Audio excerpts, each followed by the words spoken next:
करत करत अभ्यास के जड़मत होत सुजान, रसरी आवत जात है सिल पर पड़त निशान।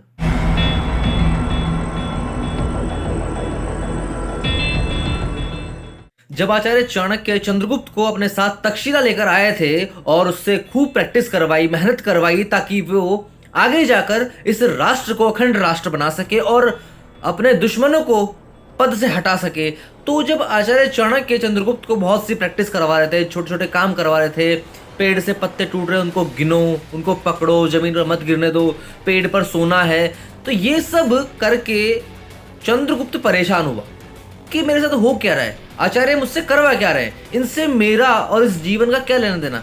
मैं तो आराम से पढ़ाई कर सकता हूँ और तलवारबाजी सीख सकता हूँ, लेकिन इससे पहले मुझसे ये सब क्यों करवाया जा रहा है।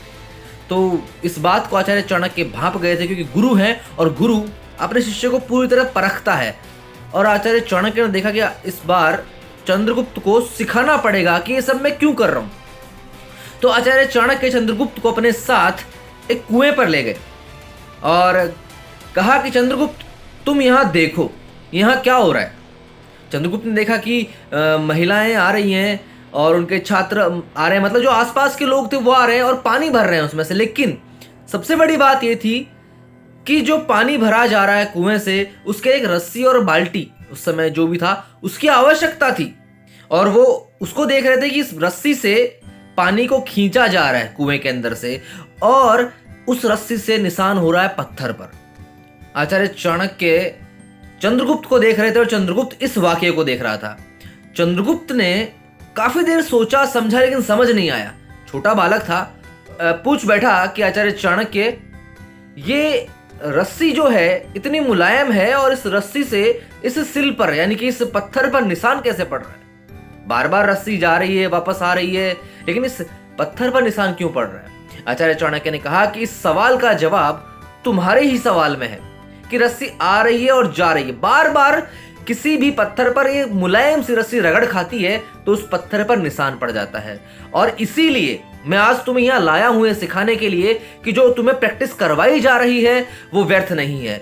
ये समझो कि जो पत्ता पेड़ से गिर रहा है और तुम जिसको पकड़ रहे हो वो तुम्हारी आने वाली बहुत बड़ी युद्ध की तैयारी है। और आचार्य चाणक्य ने जब ये बात चंद्रगुप्त को समझाई तो वो समझा कि मुझे ये सब प्रैक्टिस क्यों करवाई जा रही है। ये नॉर्मल से दिखने वाली प्रैक्टिस कितनी बड़ी युद्ध की तैयारी है, और अगर मैं ये सब कर पाया तो अखंड भारत का निर्माण अवश्य होगा। और हुआ वही, अखंड भारत बना, आचार्य चाणक्य किंग मेकर बने और चंद्रगुप्त को किंग बनाया। तो इस कहानी से शिक्षा मिलती है कि कोई भी प्रैक्टिस करो, लेकिन उस प्रैक्टिस को लगातार करो, चाहे पत्ते गिनो या सिल पर रस्सी रगड़ो। वो कहते हैं ना, करत करत अभ्यास के जड़मत होत सुजान, रसरी आवत जात है सिल पर पड़त निशान। जय हिंद, जय भारत।